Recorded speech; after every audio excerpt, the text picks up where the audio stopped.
क्या मजाक है बताइए आप? ये डेमोक्रेसी है? नॉमिनेट भी स्टेट गवर्नमेंट करेगी, वो अगर डिक्टेटर बन जाएगा जैसा आज भारत में हो रहा है तो वो भी नहीं हटेगा। कम से कम यहां पर तो इलेक्शन है, वहां पर तो आप 5 साल झेलते रहो उसको। अच्छा सर, अब ये जो क्लॉज 11 और क्लॉज 9 आप 16AA से देखिए, where the qualification of the members of the board has been limited only to 3 categories contained in 14(1)(c). Intention is very clear that the majority is to be packed with non-Muslims. So who will defend my interests, sir? If I cannot depend on the state work board, central work council, which are going to comprise non-Muslims, this in itself is a clear violation of Article 26, 14 and 15, sir. अच्छा sir, CO पहले 95 act में था कि word मुस्लिम, आपने गायब कर दिया उसको। अरे आखिर क्यों इतनी नफरत है आपके लफ्ज मुसलमान से? अच्छा फिर क्या कह रहे हैं आप कि ये भी आर्टिकल 26 का वायलेशन है। सब जितने हिंदू धर्म के प्रॉपर्टीज हैं, सिख धर्म के, बौद्ध के हैं और आपके जैन के, वहां पर उन्हीं के मजहब का ऑफिसर होगा। और कहां पर नहीं होगा? वक्फ बोर्ड में। Waqf board is a pure religious institution, इसको समझने की जरूरत है। तो आप ये कर दे रहे हैं सर। अच्छा सर, आप देखिए, अब आप आ जाइए ये ट्राइब्यूनल पर। मुझे समझ में नहीं आया सर कि हमारे होम मिनिस्टर वजीर दाखिला ने क्या कह दिया कि 2013 का जो कानून है वो नहीं बनता तो हम नहीं लेके आते। मैं बड़े अदब के साथ उनसे पूछना चाह रहा हूं कि क्या उस वक्त राजनाथ सिंह साहब, अडवाणी साहब, हमारी लेट सुषमा स्वराज, ये बड़े बड़े नेता यहां बैठे थे? आपने यूनानिमस उस कानून को पास करवा दिया। कीर्ति आजाद थे उस वक्त, अब यहां बैठे हैं वो टीएमसी में। तो क्या आप गलत थे या वो गलत थे? हमको बता दीजिए, आप बता दीजिए। क्योंकि अगर अडवाणी आपके लिए बहुत बड़ा नेता है, मेरे लिए नहीं हो सकते, आपके लिए आपने पद्मश्री दिया उनको। मोहतरमा सुषमा स्वराज की जबरदस्त तकारीर का मैं कायल हूं, वो बैठकर उस 2013 को यूनानिमस पास कर दिए। मुझे कंफ्यूजन है कि क्या अमित शाह, नरेंद्र मोदी बड़े हैं या अडवाणी बड़े? आपके लिए आप तय कर लीजिए। अच्छा सर, आपके tribunal sir, railway Clements tribunal, NGT tribunal, income tax, वैसे 14-15 ट्राइब्यूनल है, हिंदू एंडोमेंट का ट्राइब्यूनल, सबका अपील नहीं होती, रिव्यू होता है। गृह मंत्री सरकार कह रही है कि नहीं, रोक दिए, रोक लगा। कैसे रोक लगाते हैं? रिव्यू और अपील में तो फर्क होता है ना सर। आप ही कह रहे हैं कि पूरे कोर्ट्स में बैकलॉग है और आप अपील कर रहे हैं। अच्छा सर, रिटायर्ड डिस्ट्रिक्ट जज 95 में सिटिंग डिस्ट्रिक्ट जज था, जो एडमिनिस्ट्रेटिव कंट्रोल था सीजीआई साहब, उसको निकाल दिए। अच्छा सर, अब आप अभी हमारे मंत्री साहब ने कहा trust, sir Shri Sai Baba trust 2004, वो ये कहता है जो ऑफिसर उसमें काम करता उसको साई बाबा का डिवोटी होने चाहिए और उसको डिक्लेरेशन लिख के देना पड़ेगा। यहां पर हो रहा तो यहां पर क्यों नहीं हो रहा? अच्छा सर, आप फिर देख लीजिए, ये आपका हो गया सर। हां, अब अमित शाह साहब ने सेक्शन 2A के बारे में कहा और उन्हें इस बात का इकरार कर लिया कि दाऊदी बोहरा के लिए यह बनाया गया है। मगर मैं आपके जरिए से गवर्नमेंट से पूछना चाह रहा हूं, आपने तो उस प्रोवाइजो में दाऊदी बोहरा का नाम ही नहीं लिखा, आपने उनको भी थैंक यू कर दिया, उनका नाम क्यों नहीं लिखा आपने? और सर, और गवर्नमेंट क्या कर रही है? आप मुस्लिम समाज में जो बेकार किस्म के लोग हैं उनको एक रास्ता बना रहे हैं, एग्जिट दिखा रहे हैं कि तुम्हें वक्त से बचना है तो तुम्हें ट्रस्ट बना लो। ये क्या कर रहे हैं सर आप? कम से कम उन दाऊदी बोहरा को आप दे देते। अच्छा sir, clause 3V section 36 clause 18 देख लीजिए, oral Waqf, oral appointment has sought to be discontinued even though it is recognized practice in Islam. Muslim personal law has recognized oral waqf and 1937 Shariat Application Act. Sir, आप clause 3(9) पर आ जाइए, 5 साल के लिए मुसलमान। मैं किरण रिजिजू से पूछना चाहता हूं, सर दाढ़ी रखे तो मुसलमान प्रैक्टिसिंग है या क्लीन शेव आपकी तरह है? तो बताइए हमको, प्रैक्टिसिंग क्या होगा? अच्छा, किसी को पकड़ के मॉब लिंच कर दिया और बोले कि JSR का नारा लगाया, और वो JSR का नारा लगाया तो क्या मुसलमान रहेगा? नहीं रहेगा। या फिर देश के प्रधानमंत्री ने कहा था कपड़े देखकर पहचानो, तो क्या कपड़े देखकर आप कह देंगे? अच्छा, अगर कोई क्रिश्चियन हिंदू धर्म कबूल करता है तो क्या वो मंदिर को नहीं दे सकता प्रॉपर्टी? फिर भारत के संविधान में आर्टिकल 300 क्यों है सर? राइट टू इक्वालिटी क्यों है? फ्रीडम ऑफ रिलीजन क्यों है? 5 साल कहां से लाएंगे? अच्छा सर, और एक चीज सर, और एक चीज मैं आपको बोल के खत्म कर दूंगा सर। इस बिल में वफ़क़ल औलाद का सर, इसमें आप देखिए क्लॉज 432, द क्रिएशन ऑफ वफ़क़ल औलाद shall not result in denial of inherent rights to heirs including women heirs और द वाकिफ और the right of person. Sir, ये आर्टिकल 25 का वायलेशन है, शरीयत एप्लीकेशन एक्ट 37 का वायलेशन, आर्टिकल 300A का वायलेशन है।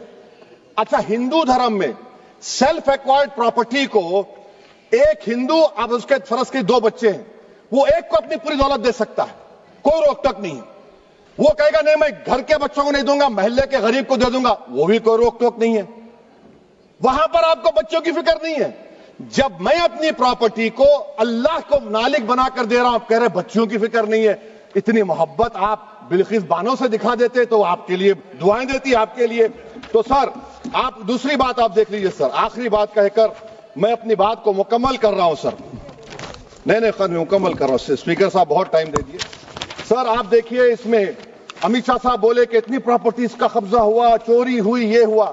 सर, क्लॉज 2652A सेक्शन, अगर कोई प्रॉपर्टी बेचता है 2 साल की सजा थी, आपने क्या कर दिया, उसको 6 महीने कर दिया। नॉन अवेलेबल था, आपने अवेलेबल कर दिया। सेक्शन 40 की बात करते हैं। सेक्शन 40 में सर हमको जो ज्वाइंट वर्किंग कमेटी का जो नोट्स दिए, उसमें मिनिस्ट्री ऑफ माइनॉरिटी अफेयर्स ने कहा कि 30 साल में 515 केसेस सेक्शन 40 के, और सिर्फ 8 लोग कोर्ट को गए। वक्फ यूजर का कानून तेलंगाना आंध्रा में है, सेक्शन 40 का कानून तमिलनाडु 63 है, आंध्र प्रदेश में 43 है। और सर आप डायरेक्शन दे रहे हैं। अच्छा, क्लॉज 4218B देखिए सर, आप रूल बना रहे हैं, कोऑपरेटिव फेडरलिज्म के खिलाफ है, इतना रूल बना रहे हैं। और आखिर में सर मैं आपको बताना चाह रहा हूं स्पीकर साहब, ये बिल का मकसद सिर्फ मुसलमानों को जलील और रुस्वा करना है, मुसलमानों को दूसरे दर्जे का शहरी बनाने का इनका मकसद है। सर अगर आप हिस्ट्री को पढ़ेंगे तो महात्मा गांधी उस वक्त के व्हाइट अफ्रीका में सफेद फार्म अफ्रीका के कानून को महात्मा गांधी ने कहा था कि ये मेरा कॉन्शियंस इसको मानता नहीं है, मैं इस कानून को कबूल नहीं करता हूं। तो महात्मा गांधी ने क्या किया, उन्होंने उस कानून को फाड़ दिया। तो मैं गांधी की तरह इस कानून को फाड़ता हूं। ये अनकॉन्स्टिट्यूशनल है सर। इस देश में झगड़े पैदा करने का काम बीजेपी करना चाहती है मस्जिद और मंदिर के नाम पर, इसीलिए मैं इसका कंडेम करता हूं। और मैं आपसे गुजारिश करता हूं कि मैंने अपने 10 अमेंडमेंट दी हैं, आप इसको कबूल करिए सर, मुझे बोलने का मौका दीजिए और उस पर डिवीजन का मैं डिमांड भी करूंगा। Thank you sir. के आदेश को भी नहीं मानेंगे तो फिर इसका मतलब उसके मन में तो एक ऐसी बादशाही आ गई है। इसके लिए मुझे सभापति महोदय, वो पुरानी वाली फिल्म अगर लोगों को याद हो तो मुगले आजम का वो सीन याद आता है कि जब अकबर ने अनारकली को कैद कर लिया तो सलीम कहता है जब्त मैं करूं जिसकी की जमीन वीरान हो गई है, जब्त वो न करे जिनके सिर्फ शौ के बाद चाहत को ठेस पहुंची है। ये जिल्ले इलाही की बादशाही नहीं बल्कि खुदाई है। मैं कहना चाहता हूं जो संविधान को न माने, कानून का न माने, इसका मतलब वो अपनी खुदाई में जी रहा है। तो ये वो लोग हैं। और वैसे मैं सभापति महोदय, खुदाई से आजकल बहुत से लोगों को डर लगता है, क्योंकि जहां जहां खुदा है वहां वहां भगवान है, जहां जहां खुदा है वहां वहां भगवान है। बाकी आप सब बहुत बुद्धिमान हैं।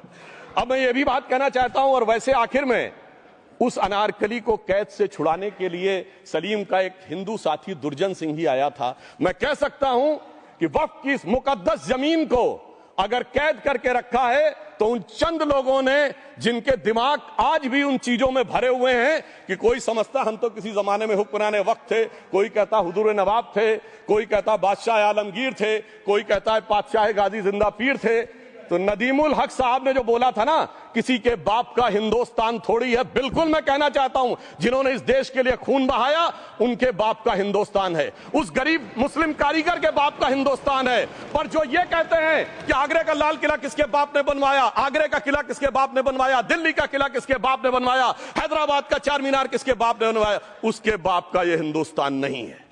और उसके बाद भी जो आप करना चाहते हैं, अगर इस रास्ते में आप कांटे बिछाना चाहते हैं तो उनके लिए एक लाइन कहना चाहता हूं सभापति महोदय, तेरी तमन्ना है पर हम खार न बोने देंगे, खार कांटों को कहते हैं, तेरी तमन्ना है पर हम खार न बोने देंगे, तुझे हम राह की दीवार न होने देंगे, तू सबको रौंद कर आगे जो निकलना चाहे हम तेरी इतनी भी रफ्तार न होने देंगे। और इसीलिए हमारी सरकार ने इस विषय के ऊपर एक सही और सटीक प्रयोग करने का प्रयास किया है। मैं दूसरी बात यह भी बताना चाहता हूं, हमारे डीएमके के तिरुचि शिवाजी ने अनायास अकारण यह बात बोली थी कि उस समय जब जिन्ना का उल्लेख करते हुए उन्होंने कहा कि पार्टीशन के समय, तो मैं उनके सुलभ संज्ञान के लिए बता देता हूं, 1946 की कॉन्स्टिट्यूएंट असेंबली में मद्रास प्रेसिडेंसी में 30 आउट ऑफ 30 सीट जो थी वो मुस्लिम लीग ने जीती थी विद 95% ऑफ वोट्स, और एक भी मुस्लिम वहां के बाद बाहर नहीं गया। इसलिए मैं ईमानदारी से कहना चाहता हूं, फैक्ट को समझिए। और जो मद्रास प्रेसिडेंसी के मुस्लिम लीग के अध्यक्ष थे और पीजे पोकर साहब बहादुर और मोहम्मद इस्माइल, वही बाद में इंडियन यूनियन मुस्लिम लीग के अध्यक्ष बने, और उन्होंने 28 अगस्त 1947 को सेपरेट इलेक्टोरेट मांगे, जो कोई जाके कॉन्स्टिट्यूएंट असेंबली की डिबेट में पार्लियामेंट किया। आप वेबसाइट पे पेज नंबर 270 पे जाके पढ़ लीजिएगा। सरदार पटेल ने बड़े गुस्से में इस बात को कहा, अब जो हो गया सो हो गया, एक रात में दिल नहीं बदल गया, मगर अब देश के लिए कैसे आगे बढ़ना है उसके लिए ईमानदारी से आगे आओ। और खैर मैं अंबेडकर जी और पटेल जी के बहुत सारे वो कोट कर सकता हूं, सारी बातों को छोड़िए, मगर अफसोस की बात यह है सर कि अभी मनोज झा जी ने बोला था हम में से कोई शक है, कोई हूण है और ये करिए। अरे भैया जमाने चले गए, अब जेनेटिक सीक्वेंसिंग का जमाना आ गया है। और जेनेटिक सीक्वेंसिंग ने क्या प्रूव किया है, दुनिया के सबसे बड़े मुस्लिम देश इंडोनेशिया के राष्ट्रपति आए थे और राष्ट्रपति भवन में उन्होंने डिनर के दौरान कहा कि few weeks back I got my genetic sequencing done and I was told that I am an Indian GDNA. अरे साहब कहां गुलामी की मानसिकता में पड़े हुए हैं सभापति महोदय। और यहां गुलामी की मानसिकता इस कदर पैबस्त है लोगों के दिमागों में। किसी सदन के एक सदस्य यहां विराजमान है, वो उस समय महाराणा सांगा का उल्लेख कर दिए। मैं ईमानदारी से कहता हूं एक भी इंडियन सोर्स में इसका उल्लेख नहीं है, सारे के सारे फॉरेनर्स और लुटेरों के सोर्स में उल्लेख है। इसीलिए मैं कहता हूं ये गुलामी के जिन्होंने गुलाम बनाया उनके सोर्सेस पे यकीन ना करिए। और वैसे थोड़ा सा आउट ऑफ कॉन्टेक्स्ट होते ये भी बोल दूं, हमारे सदन के बहुत सदस्यों को नहीं पता होगा, अलेक्जेंडर के आक्रमण का किसी भारतीय सोर्स में कोई उल्लेख नहीं है, पोरस नाम के किसी राजा का उल्लेख नहीं है, सिर्फ और सिर्फ ग्रीक में है। इसलिए गुलामी की मानसिकता से बाहर निकलिए, तब इन चीजों को आप सही ढंग से समझने में सफल होंगे। मेरा अब यह भी अनुरोध अपने सदस्यों के साथ है। वक्त की अवधारणा के बारे में बहुत कुछ बोला जा चुका है कि ये ओरिजिनली कहां से आया, पर मैं इतना कहना चाहूंगा, सबसे पहले वक्त का उल्लेख आता है जब ससनिड एम्पायर को खलीफा उमर ने कैप्चर किया, तो आज का जो सदर्न इराक है उसके इलाके को उन्होंने वक्फ डिक्लेयर किया और वो स्टेट के द्वारा कंट्रोल होता था। स्टेट के बारे में माननीय नड्डा जी ने अभी बताया कि बड़े बड़े देशों में किस ढंग से होता था। सर सैयद अहमद खान ने भी वक्फ को मूल इस्लाम का हिस्सा न मानते हुए इसके लिए मुजार शब्द कहा है जो शरिया के अंतर्गत आता है, और इसी के लिए उन्होंने फतवा आलमगिरी को भी कोट किया था। और इसीलिए 1894 की जो प्रिवी काउंसिल का जजमेंट जो आया था वो वक्फ अल औलाद के खिलाफ आया था। मगर सभापति महोदय 1906 में कलकत्ता कांग्रेस अधिवेशन में कांग्रेस ने प्रस्ताव पारित किया कि प्रिवी काउंसिल के जजमेंट में कुछ गलती है, इसे बदलना चाहिए, क्योंकि 1904 में जिन्ना कांग्रेस को ज्वाइन कर चुके थे। इसलिए मैं कहना चाहता हूं फिर 1913 में वो जजमेंट बदला कि हमारे सदन के बहुत से सदस्यों ने इस सदन और दूसरे सदन में बोला है, मैं एक सेंटेंस बोलता हूं लगेगा जैसे वही लोग बोल रहे हैं। वर्ड ये है, कोट है, since the bill was introduced to administer the Muslim law for मुसलमान, so the question of public policy does not arise. लगता है जैसे हमारे कोई सदस्यों में बोल रहा हूं। सर ये मोहम्मद अली जिन्ना ने अप्रैल 1913 में ही used this word while moving the report of the select committee to the imperial legislative council. Sir 1913 से 2013 तक भाषा ही नहीं बदली और आज भी भाषा नहीं बदल रही है, हमें ईमानदारी से। और उस समय यूपी और बंगाल ने उसका विरोध किया था। आज यूपी और बंगाल के लोग किस तरीके से साथ में है वो पूरी तरीके से दिखाई पड़ता है। इसलिए हम ये कहना चाहते हैं, हाँ एक प्रश्न बहुत उठाया जाता है कि केवल मुस्लिम ही वक्फ को क्यों दान दे सकता, ऐसा वक्फ बोर्ड में क्यों संशोधन किया गया। मैं ईमानदारी से कहना चाहता हूं, ऐसा नहीं कि मैं इस्लामिक मामलों का बहुत बड़ा आलिम फाजिल जानकार हूं, मगर इस्लाम में बहुत साफ मान्यता है कि जो गैर मुस्लिम है उसकी इबादत अल्लाह कबूल नहीं कर सकते, उसकी दुआ कबूल नहीं होगी तो दान कैसे कबूल होगा। साहब हम इस्लामिक भावना का सम्मान कर रहे हैं। हमारे अल्पसंख्यक मंत्री गए थे तो वो मदीना में एक डेफिनेट लेवल तक जा सकते, उसके आगे नहीं जा सकते। अगर इबादत की इजाजत नहीं है तो साथ जायदाद की इजाजत कैसे हो सकती है। मुस्लिम भावना का सम्मान है, और अगर है तो कोई मुल्ला मौलवी मुफ्ती मुकर्रम बारी आज आके बता दे कि कबूल हो सकती है दुआ, तो हम दान भी कबूल करने के लिए तैयार हैं। और तो और छोड़िए साहब, जब आप कहते हैं कि हर चीज हलाल होनी चाहिए, तो साहब हलाल करने की प्रक्रिया नहीं, हलाल करने वाला भी मुस्लिम होना चाहिए, तब वो हलाल होता था। तो मैं पूछना चाहता हूं साहब, काटने के लिए तो हलाल होने के लिए मुस्लिम जरूरी है और बांटने के लिए बगैर मुस्लिम के भी हलाल होगा। ऐसा तो नहीं हो सकता। तो जो हमारी सरकार ने किया है वो मुस्लिम भावना के सम्मान के लिए किया है। और जहां तक मैं कहना चाहूंगा, हिंदू समाज के बारे में बात करते हैं, हमारे यहां कोई प्रॉब्लम नहीं है।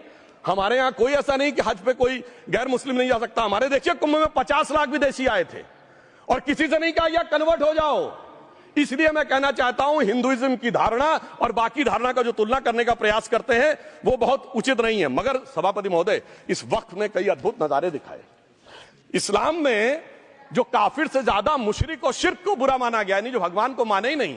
यहां देखिए वो लेफ्ट के लोग जो कहते हैं धर्म एक अफीम है, वो आज खुदाई खिदमतगार बन के खड़े हो गए। सोचिए कैसा बदलाव आया है। और सर मुझे एक और चीज नजर आती है, एक पुराना गीत था, वक्त ने किया क्या हसी सितम। तो आज मैं कहना चाहूंगा, वक्त ने किया क्या हसी सितम कि मुस्लिम लीग और शिवसेना मिलके हो गए हम। और मैं कहना चाहता हूं, ये मुस्लिम लीग वो है जिसने सेपरेट इलेक्टोरेट की मांग की थी और इस शिवसेना के उबाटा के हमारे इस सदन के एक सदस्य हैं। और सर हमारे साथ मुरली जी बैठे हैं, मुरली देवड़ा जी ने मुझे याद दिलाया, उन्होंने मिलिंद देवड़ा जी ने याद दिलाया, उन्होंने कहा एक जमाने में उन्होंने कहा था मुस्लिमों की नागरिकता छीन लेनी चाहिए। इसीलिए मैं कह रहा हूं, वक्त ने किया क्या हसी सितम, ये दोनों मिलके हो गए हम। और सर मैं इसके बाद एक टेक्निकल बात करना चाहता हूं। जब इन्होंने टाइम ड्यूरेशन हटा दिया था और बैक में पीछे जा सकते थे, तो मैं पूछना चाहता हूं सर कि जब ब्रिटिश हुकूमत आई तो उसने तो मुगलों सारी हुकूमत ले ली थी, तो उनका मालिकाना हक कैसे हुआ? सर 1707 के बाद तो इस्लामी हुकूमत दिल्ली से खत्म हो गई थी। एक आखिरी मुगल बादशाह शाह आलम के लिए तो बोला जाता था सल्तनते शाह आलम दे लाल किले ते पालम, यानी आज का IGI एयरपोर्ट। तो साहब उसके बाद ये गुजरात के सूरत से लेकर लखनऊ तक उनका मालिकाना हक निकलने कहां से लगा? अरे भाई जब दिल्ली को कैप्चर किया था अंग्रेजों ने तो सारी जमीन अंग्रेजों की थी। तो जब मैं अपने कांग्रेस के मित्रों से पूछना चाहता हूं, ये जब गवर्नमेंट ऑफ इंडिया एक्ट में पावर डीड ट्रांसफर की थी तो पढ़े नहीं थे क्या, या खोखले कागज पर साइन कर लिए थे, या कागज सही था आप खोखला करने की बात है? मैं पूछना चाहता हूं, जब 250 साल तक वो हुकूमत ही नहीं रही तो उस हुकूमत के फरमान की लेजिटिमेसी कैसे हो सकती है? ये मैं कानूनविदों के लिए भी एक फूड फॉर थॉट रखने की बात करता हूं। और दूसरी बात मैं कहना चाहता हूं, ये किन हुकूमतों की बात कर रहे हैं सभापति महोदय? अगर सूरत नगर निगम पे दावा है मुगल के जमाने का और तमिलनाडु के मंदिर पर अरकाट के नवाब का, सभापति महोदय ये वो हुकूमतें थी जो जजिया लगाती थी, ये वो हुकूमतें थी जो जिम्मी का कॉन्सेप्ट रखती थी, ये वो हुकूमतें थी जो गाजी की बात करती थी। क्या भारत के संविधान में उन हुकूमतों के फरमान को सही मान्यता देना सही है? बिल्कुल गलत है। मैं कहता हूं बाबा साहब अंबेडकर के संविधान में यदि आप ऐसी हुकूमतों के फरमान को रखने की कोशिश करते हैं तो this is fraud on constitution. और